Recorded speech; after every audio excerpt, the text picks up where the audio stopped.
2013년도, 14년도 이때쯤부터 우리나라가 미세먼지에 신경을 쓰기 시작했고, 실제로 그때쯤부터 미세먼지가 이제 이슈가 되면서 뭐 마스크를 쓰는 사람도 생기고 이렇게 됐습니다. 그런데 문재인이 대통령이 당선되기 전에, 박근혜 대통령 정부 시절에 박근혜 대통령이 너무 무능하다, 미세먼지를 제대로 해결도 못하고 있고 그냥 총체적 난국이다, 이런 식으로 엄청나게 맹비난을 했었습니다. 그리고 본인이 대선 공약으로 미세먼지를 30% 감축시키겠다, 이렇게 본인은 대선 후보로 있을 때 공약까지 했어요.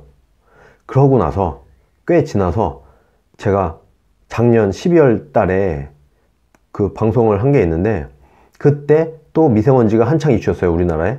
그때 문재인 대통령이 모든 것을 동원해서 이 미세먼지 문제를 해결해야 된다 하고 또 쇼를 했어요. 그 3개월, 그로부터 3개월이 지났죠. 지금 그 사이에 미세먼지가 좀 잠잠해지니까 또 정부는 당연히 손을 놓고 있었어요.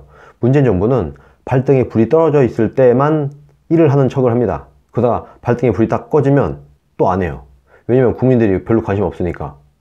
이 사람은 별로 이런 거에 관심이 없는 것 같아요, 제가 볼 때는. 이제 또 국민들이 죽겠다 하니까 또 앞에 나와서 또 뭐 모든 것을 동원해라, 무슨 회의를 하고 또 쇼를 하고 있어요.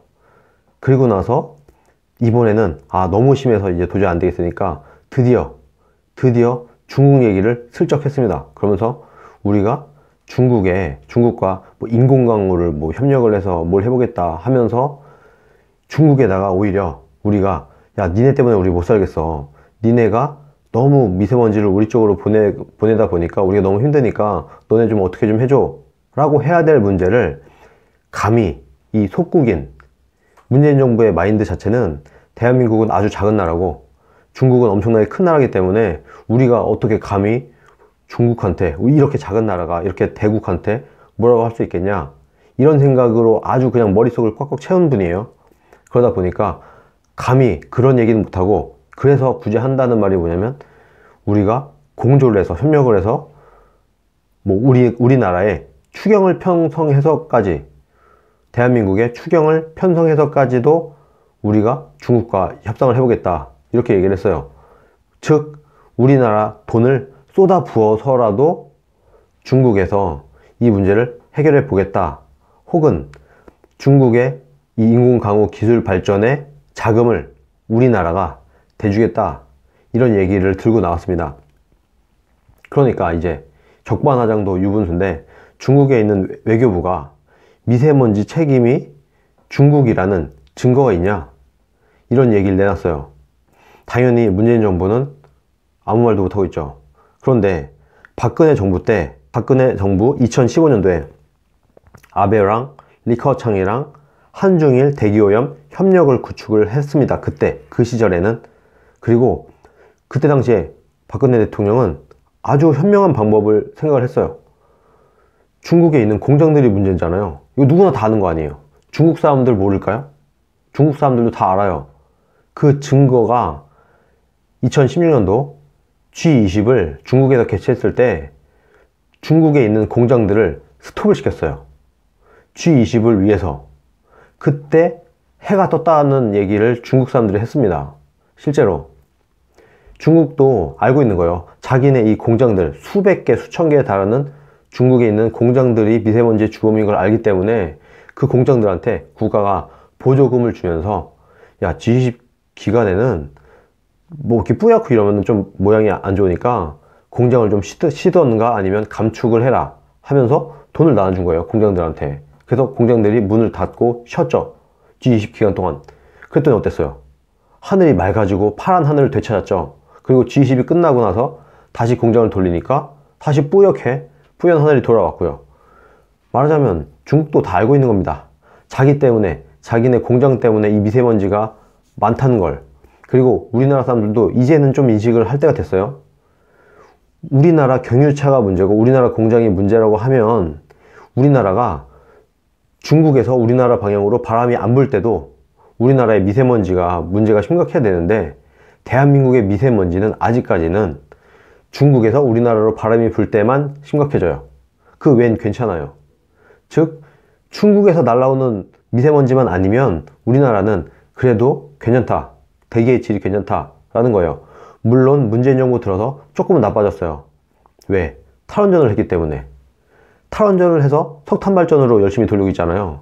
석탄 발전이 가장 미세먼지의 주범 중에 하나입니다. 그런데 탈원전을 해서 석탄 발전으로 전기를 막 돌리니 당연히 우리나라의 대기의 질은 나빠지죠. 이 짓거리를 해놓고 나서 본인이 탈원전을 해서 석탄을 열심히 떼갖고 대한민국의 공기의 질을 나쁘게 해놓고 난 다음에 경유차를 잡고 있어요. 우리나라의 대기 오염의 80%는 중국에서 날라온 먼지고 나머지 20-30% 정도가 대한민국 자체의 미세먼지인데, 이 중에 상당수는 오히려 탈원전으로 인한 석탄 발전에서 원인이 있는 건데 2-3% 밖에 영향을 안 준다고 하는 경유차, 요거를 잡고 있어요. 이 경유차만 잡고 있어요. 경유차 이거 조금만 탄다고 해봤자 우리나라의 대기의 질이 한 2% 정도만 좋아진다는 거예요. 그런데 70-80%인 중국 문제는 냅두고 일단 경유차 먼저 때려잡는 이런 짓거리를 하고 있습니다. 박근혜 정부 때 2016년 환경과학원과 나사가 공동 연구를 해서 미세먼지의 절반이, 그때 당시 2016년도 당시 미세먼지의 절반이 중국에서 오는 거다라는 거를 근거와 증거를 마련해 놨습니다. 이미. 그래서 이미 과학적으로도 중국에서 날아오는 거라는 건 증명이 됐어요. 2016년도에 비해서 지금 훨씬 심해졌죠. 그러니까 그 비율이 당연히 더 올라간 것이고요. 공장도 더 많아지고 쓰레기 소각장도 더 많아지고. 그런데 그나마 박근혜 정부 때는 우리나라의 눈치를 보느냐고, 중국이 그나마 눈치를 보느냐고 좀 덜 했는데, 지금 문재인 정부가 들어서고 나니까, 문재인 정부는 친중 친북 정부잖아요. 중국과 북한에 말 한마디 못하는 정부예요. 이걸 시진핑도 잘 알고 있어요. 그러니까 특히 우리나라 인근에다가 쓰레기 소각장, 석탄 발전소들을 빼곡히 짓고 있습니다. 그래서 바람이 중국에서 우리 쪽으로 불면 그냥 직방으로 날아오는 거예요. 이 공장의 굴뚝에 먼지 플러스 석탄 발전소 먼지 플러스 쓰레기 소각장의 먼지가 이 콜라보레이션이 돼서 우리나라가 중국에서 열심히 떼는 이 미세먼지를 우리가 마시고 있는 이런 형국이 되고 있는데도 불구하고, 문재인 대통령은 본인 후보 시절 때부터 이 문제의 심각성을 알고 있었는데도 불구하고 지금 2년이 다 돼가도록 이 문제를 제대로 해결을 안 하다가 심해지니까 이제서야 또 쇼를 하고 나섰습니다. 3개월 전에도 또 한번 쇼를 했어요. 분명히 이게 또 우리나라가 대기질이 좀 괜찮게 회복되고 하면은 또 유야무야 넘어갈 가능성이 매우 높습니다. 그래서 우리나라 국민들이 이제는 문재인 정부한테 계속 어필을 해야 됩니다. 압박을 하고 어필을 해서 그래야지 그나마 일하는 척이라도 하는 정부니까 우리가 지속적으로 주장할 필요가 있다고 생각을 합니다. 중국의 미세먼지가 어느 정도로 심각한 거냐면 전 세계 화력 발전의 절반이 중국에 있어요. 그 중에서 또 절반이 한반도 근처에 있어요. 그리고 쓰레기 소각장의 대부분도 한반도 쪽에 졌기 때문에 지금 과학적으로 볼 때 2040년도까지는 지금 정도의 미세먼지가 계속 유입될 거다, 이렇게 보고 있습니다. 가장 좋은 대책은요, 예전에 박근혜 대통령 때 했던 방법이에요. 중국의 그 굴뚝이 문제니까 이 굴뚝마다 미세먼지 필터를 설치를 해라. 중국한테 이렇게 얘기를 할 수 있어야 됩니다. 그게 가장 좋은 방법이에요. 이 미세먼지 필터를 적용을 하면 굴뚝에다가 그러면 약 99% 정도의 미세먼지를 걸러서 지금의 100분의 1밖에 안 되는 미세먼지만 공기 중으로 날아간다는 거예요. 99%를 잡고 1%만 내보내면 그것만으로도 우리나라 미세먼지 문제는 해결이 됩니다. 이거를 어필하는 게 가장 좋은 방법이에요. 생각을 해보세요. 굴뚝에서 미세먼지가 솟구쳐서 오는 게 문제면 여기서 애초에 원천적으로 차단을 하면 모두 다 행복해지는 거 아니겠어요? 근데 왜 이거를 막을 생각을 안 하고 우리나라에 뭐 경유차를 잡고 우리나라에 뭔가를 설치해 갖고 뭐 하려고 하나, 이런 생각이 드는 거예요. 애초에 이 미세먼지가 쏟아져 나오는 중국에 있는 굴뚝들에 필터를 설치를 하게 해서 미세먼지를 꽤 깨끗하게 정화를 해서 공기를 내보낼 수 있도록 이렇게 하는 게 가장 좋은 방법입니다. 이거를 외교적으로 열심히 문재인 정부도 어필을 해야 되는 거예요. 전 세계가 볼 때, 야, 중국 너네 때문에 이 나라 저 나라가 피해보는 거 아니야? 이런 분위기를 만들어야 되는 겁니다. 외교적으로. 이런 거 지금 못하죠, 당연히. 문재인 머릿속에는 대한민국이 작은 나라, 중국은 큰 나라, 대한민국은 중국의 속국인 나라, 이런 인식을 갖고 있는 사람이다 보니까 중국의 말 한마디 지금 제대로 똑바로 못하고 있는 겁니다. 여론조사가 하나 나왔는데 대한민국 국민 76%가 미세먼지 저감을 위해서 차량 이부제를 찬성한다, 이런 얘기가 나왔습니다.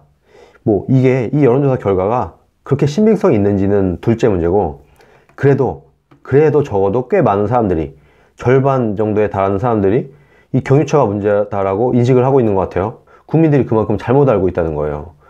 문재인 정부가 하도 거짓 선동을 해대니까, 이렇게 온갖 쇼를 해대니까 여기에 속는 국민들이 많다는 것도 우리가 인정을 해야 됩니다. 그러면 우리는 대부분의 국민들한테 진실을 알려야 돼요. 이게 지금 문재인 정부가 거짓 선동을 하고 있는 경유차나 이런 문제가 아니고 7, 80%의 문제는 중국 거다. 그래서 중국 그 굴뚝마다, 중국에 있는 굴뚝마다 미세먼지 필터를 설치를 해야 된다. 그래야 우리도 살고 중국도 사는 거다.